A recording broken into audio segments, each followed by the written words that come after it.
नमस्कार साथियों, श्रीमद् भगवद गीता को जानने समझने के क्रम में यह छठा एपिसोड है।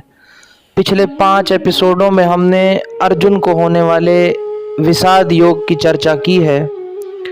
इस तरह से गीता का पहला अध्याय हमने समझ लिया है। पहले अध्याय का सार यह है कि कृष्ण ने अभी तक अपनी बात शुरू नहीं की है। अर्जुन ही कहता चला गया है पूरे विषाद योग में।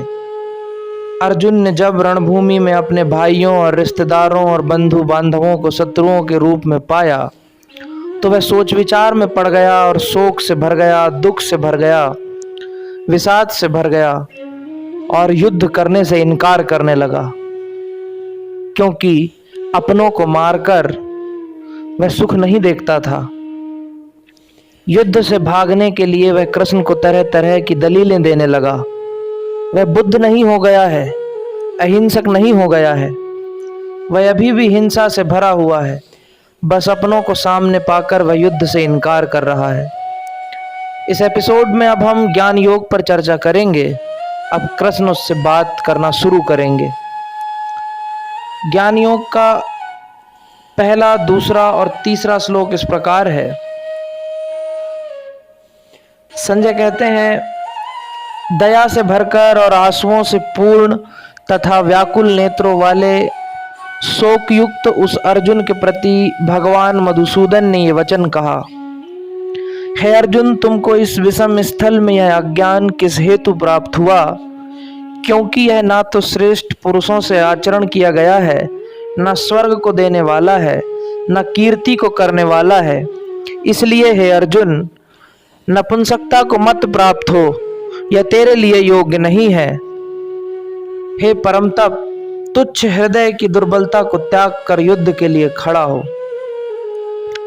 संजय अर्जुन को दया से भरा कह रहा है। दया और करुणा 2 शब्द हैं और हमें लगता है कि इनके अर्थ एक ही हैं, लेकिन ऐसा नहीं है। दया बाहरी परिस्थिति से पैदा होती है। रास्ते में देखा कि भिखारी बैठा है, हालत उसकी खराब है, दया आई और आपने उसको दान दे दिया। और अगर 4 लोग देख रहे हों दान देते हुए तो और भी अच्छा, आप उनके सामने अच्छे इंसान कहलाते हैं। इस प्रकार अहंकार फलता फूलता है, रस आता है देने में, और दान देने वाले को भी लगता है कि वह अच्छा इंसान है। लेकिन जैसे ही परिस्थिति बदलेगी वह हिंसा को भी तैयार हो जाएगा, मारकाट को तैयार हो जाएगा। अभी अर्जुन को दया आ रही है, लेकिन जैसे ही युद्ध में कोई और आएंगे जो उसके अपने नहीं होंगे तो वह मारकाट के लिए तैयार हो जाएगा। लेकिन करुणा बाहरी परिस्थिति से पैदा नहीं होती है। करुणा तो मन की एक ऐसी अवस्था है जिसे बाहर की परिस्थिति से कोई फर्क नहीं पड़ता। जैसे फूल होता है, अगर उसके पास से लोग गुजर रहे हों तब भी वह अपनी खुशबू देगा, और उसके पास से कोई ना भी गुजर रहे हों तब भी वह अपनी खुशबू देगा। उसे बाहर की परिस्थिति से कोई लेना देना नहीं है। बुद्ध ऐसे ही हैं, इसीलिए बुद्ध को करुणामय कहा गया है। वह हर क्षण करुणा से भरे हुए हैं। दयावान की दया सिर्फ कमजोर के लिए है, लेकिन करुणावान की करुणा सबके लिए है। दया से अहंकार बढ़ता है और करुणावान वो बनता है जिसका अहंकार मिट गया हो। अर्जुन के मन में जो हुआ है वह दया है। करुणा होती तो क्रांति हो गई होती। और वहीं अर्जुन कह रहा है कि इनको मारने से बेहतर है कि मैं मर जाऊं। बात वह मरने मारने की ही कह रहा है। दूसरों को नहीं मार पा रहा है तो अब स्वयं को मारने की बात करने लगा है। और दूसरों को मारने से जितना अहंकार नहीं बढ़ता, उससे कहीं ज़्यादा स्वयं को मारने से बढ़ता है। स्वयं को पीड़ा पहुंचाने से लोग जल्दी सज्जन कहला सकते हैं। अगर आप किसी दूसरे को भूखा मारें तो आप क्रूर कहलाएंगे। अदालत कानून आपको पकड़ने आ जाएंगे। लेकिन आप खुद ही अनशन में बैठ जाएं तो लोग आपका जुलूस निकालेंगे। लेकिन अगर किसी दूसरे को भूखा मारना गलत है, बुरा है, तो स्वयं को भूखा मारना कैसे सही हो सकता है? शरीर के बदल जाने से बात थोड़ी ना बदल जाएगी। हिंसा तो हिंसा ही कहलाएगी। अर्जुन को दया आ रही है। वह अपने भाई बंधुओं को मारने की जगह खुद को ही मारने की बात कह रहा है। तो हमें ऐसा लग सकता है कि अर्जुन की आत्मा और मन में बहुत बड़ी क्रांति हो गई है और उसका हृदय परिवर्तन हो गया है। लेकिन ऐसा कुछ भी नहीं है। उसके अपने सामने हैं, उन्हें मार देगा तो अहंकार किसके सामने करेगा? कौन उससे ईर्ष्या करेगा? कौन उसके सुख में भागीदार होगा? किसके सामने वह अपनी शान शौकत दिखाकर अपने अहंकार को तृप्त करेगा? क्योंकि अपरिचित को उसकी शान शौकत और राज सिंहासन से क्या मतलब है। तो अर्जुन इसलिए ही अपने बंधु बांधवों को मारने से बचना चाहता है, इसलिए वह खुद को मारने की बात कर रहा है। अब कृष्ण इस पृथ्वी के पहले मनोवैज्ञानिक हैं, वह जान रहे हैं सब, इसलिए अब वह फिलहाल अर्जुन के अहंकार को बढ़ाने वाली ही बात कह रहे हैं। कह रहे हैं कि तू आर्य होकर, सभ्य होकर, सुसंस्कृत होकर ये कैसी बातें कर रहा है, कैसा शिथिल पड़ गया है, तू कैसे युद्ध से भागने की बात कर रहा है, इससे तेरी कीर्ति घटेगी, तेरा अपयश फैलेगा। कृष्ण जान रहे हैं कि अभी दया और करुणा के बीच का अंतर समझाना व्यर्थ है, क्योंकि अभी तो अर्जुन की रग में मोह और अहंकार बह रहा है। कृष्ण उससे उसका अहंकार बढ़ाने वाली बात इसलिए कह रहे हैं ताकि देख पाएं कि अर्जुन के भीतर क्या प्रतिक्रिया होती है। ऐसा कहने पर कृष्ण देख लेना चाहते हैं कि वह कितनी अति तक जा सकता है। वे उसे उकसा रहे हैं, पहली चोट उसके अहंकार में कर रहे हैं। कृष्ण उसके अहंकार को बढ़ाकर देखना चाहते हैं कि वह जो झूठी दया दिखा रहा है उसका क्या होता है। इसलिए कह रहे हैं कि कैसी नपुंसक जैसी बातें कर रहा है, उठ और युद्ध कर। तो मनुष्य की पहली बीमारी अहंकार है। जहां अहंकार है वहां दया झूठी है, वहां अहिंसा झूठी है, शांति झूठी है, कल्याण और लोकहित की बात झूठी है। क्योंकि जहां अहंकार है वहां ये सब चीजें सिर्फ अहंकार को भरने के लिए किया गया दिखावा है और कुछ भी नहीं। अब श्लोक नंबर 4 में अर्जुन कहता है, हे मधुसूदन, मैं रणभूमि में भीष्म पितामह और द्रोणाचार्य के प्रति किस प्रकार बाणों को करके युद्ध करूंगा, क्योंकि ये दोनों ही पूजनीय हैं। फिर वही बात कर रहा है अर्जुन कि ये दोनों पूजनीय हैं, मैं इन्हें कैसे मारूं। लेकिन गहरे में बात कुछ और है।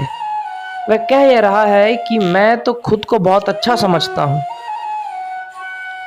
अगर मैं इन्हें मार दूंगा तो मैं जो खुद को अपनी नज़रों में बहुत अच्छा समझता हूं उसका क्या होगा। हर आदमी की अपनी एक इमेज होती है खुद के सामने। जब हम क्रोध करते हैं और बाद में क्षमा मांगते हैं तो ऐसा मत समझ लेना कि हम पछता रहे हैं। बात यह है कि क्रोध कर लेने के बाद हमें यह एहसास होता है कि मैं तो खुद को अच्छा समझता था, मगर मैं तो उस पर क्रोध कर लिया तो मैं तो बुरा आदमी हुआ। अहंकार कहता है कि नहीं, मैं अच्छा हूँ, इसलिए हम क्षमा मांगने जाते हैं। अन्यथा अगर सच में पछतावा हो और हम जान जाएं कि क्रोध करना बुरा है तो फिर जीवन में कभी क्रोध नहीं होना चाहिए दोबारा। तो अर्जुन अहंकार से भरा हुआ है। वह कह रहा है, लोग कहें कि अपने ही गुरु को मार दिया, इससे तो बेहतर है कि लोग कहें मर गया। लेकिन अर्जुन ने अपने पूज्यों पर हाथ तक न उठाया। अब श्लोक 5, 6 और 7 देखते हैं। श्लोक 5, 6 और 7 में अर्जुन कह रहा है, गुरुजनों को ना मारकर इस लोक में भिक्षा का अन्न भी भोगना कल्याणकारक समझता हूँ, क्योंकि गुरुजनों को मारकर भी इस लोक में रुधिर से सने हुए अर्थ और काम रूप भोगों को ही तो भोगूंगा। हम लोग यह भी नहीं जानते कि हमारे लिए क्या करना श्रेष्ठ है, अथवा यह भी नहीं जानते कि हम जीतेंगे या हमको वे जीतेंगे। और जिनको मारकर जीना भी नहीं चाहते वे ही धृतराष्ट्र के पुत्र हमारे सामने खड़े हैं। इसलिए कायरता रूप दोष करके उपहत हुए स्वभाव वाला और धर्म के विषय में मोहचित हुआ मैं आपको पूछता हूँ, जो कुछ निश्चय किया हुआ कल्याणकारक साधन हो वह मेरे लिए कहिए, क्योंकि मैं आपका शिष्य हूँ, इसलिए मुझे दीक्षा दीजिए, शिक्षा दीजिए। अर्जुन कृष्ण की बात सुनी नहीं रहा है, वह अपनी ही कहता चला जा रहा है। अब अहंकार जहां भी होता है वहां सदा अतियों का चुनाव करता है, एक अति से दूसरी अति। अहंकार कभी बीच में नहीं ठहरता है, क्योंकि बीच में अहंकार मर जाता है। अर्जुन कह रहा है कि सम्राट होने से तो बेहतर है कि मैं भिखारी हो जाऊं। दो छोर हैं, एक छोर पर सम्राट और दूसरे छोर पर भिखारी। छोर अलग अलग हो जाते हैं, लेकिन दोनों छोर एक नंबर ही कहलाते हैं। अर्जुन कहेगा कि सब छोड़ दिया मैंने, राज धन संपदा ऐसो आराम सुख सुविधा भोग विलास, और भिखारी हो गया। इससे भी उसका अहंकार बना रहेगा। बुद्ध के मनोविज्ञान का नाम है मध्यम मार्ग, यानी जो अतियों के बिल्कुल बीच खड़ा हो जाए तो अहंकार मर सकता है। एक छोटी सी घटना बुद्ध के जीवन के साथ जुड़ी है। बुद्ध के पास एक सम्राट भिक्षु बनने आया और कहने लगा कि आप मुझे दीक्षा दें। बुद्ध के भिक्षुओं ने बुद्ध के कान में कहा कि आप सावधानी से उसे दीक्षा देना, क्योंकि यह आदमी सम्राट है, कभी रथ से नीचे नंगे पांव नहीं चला है, सारे भोग साधनों में डूबा पड़ा रहा है, शराब और स्त्री के बिना यह जी नहीं सकता है,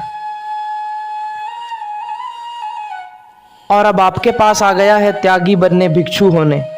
हमें नहीं लगता कि यह कर पाएगा, हमें नहीं लगता कि यह सड़क पर नंगे पांव चल पाएगा, भीख मांग सकेगा। हमें नहीं लगता कि महल में रहने वाला यह सम्राट धूप छांव सह सकेगा। तो बुद्ध ने कहा कि तुम चिंता ना करो, यह एक अति से ऊब कर दूसरी अति पर जाने के लिए आया है। बुद्ध ने कहा कि यह तुमसे बेहतर सहकर दिखाएगा। सभी भिक्षुओं को लगा बुद्ध इस मामले में गलत सिद्ध हो जाएंगे, मगर बुद्ध गलत सिद्ध नहीं हुए। अगले ही दिन से देखा गया कि भिक्षु अगर रास्ते पर चलते तो वह सम्राट रास्ते के नीचे से चलता जहां पर कांटे होते थे, और अगर भिक्षु दिन में एक बार भोजन करते तो वह सम्राट 2 दिन में एक बार भोजन करता। 6 महीने में वह सूख कर काला पड़ गया, पैरों पर घाव बन गए, भूख से हड्डी बाहर निकल आई। तब बुद्ध ने भिक्षुओं से कहा कि अब बताओ, तुम तो कहते थे कि यह नहीं कर पाएगा। तो भिक्षुओं ने कहा कि हम तो हैरान हैं, आप इसे कैसे पहचान गए। बुद्ध ने कहा, अहंकार सदा एक अति से दूसरी अति चुनता है, बीच में नहीं रुकता है। यह सम्राटों का सम्राट था और अब भिक्षुओं में नंबर 1 भिक्षु बनने की कोशिश कर रहा है। तुम चलते हो सीधे रास्ते पर, यह कांटों में चलता है। तुम छाया में बैठते हो, यह धूप में खड़ा रहता है। यह नंबर 1 रहेगा कहीं भी रहे, यह नंबर 1 होना नहीं छोड़ सकता।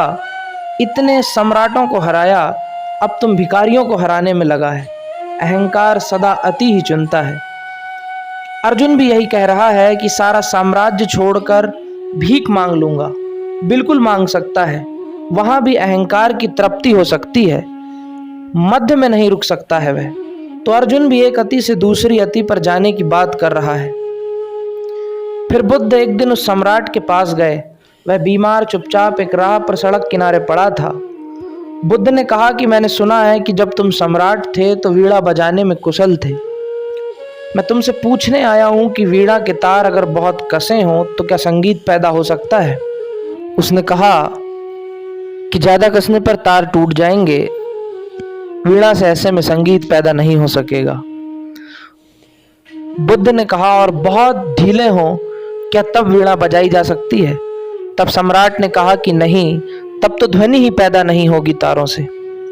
तब बुद्ध ने कहा, वीणा का तारों को बजाने के लिए नियम यह है, न तारों को बहुत कसा जाए, ना ही बहुत ढीला रखा जाए, बल्कि इसके बीच की कोई स्थिति जहां ना वह ढीले हों ना बहुत कसे हुए हों, संतुलन में हो, तब वीणा बजती है। जीवन का भी यही नियम है। तो अर्जुन कोई बीच की बात नहीं कर रहा है, वह एक अति से दूसरे अति पर जाने की बात कर रहा है। सम्राट नहीं बन पा रहा है तो कह रहा है कि अब भिखारी बनूंगा। दोनों अतियों पर अहंकार ही है। अर्जुन अगर बीच की बात करता तो कृष्ण कहते कि जाओ, बात समाप्त हो गई है।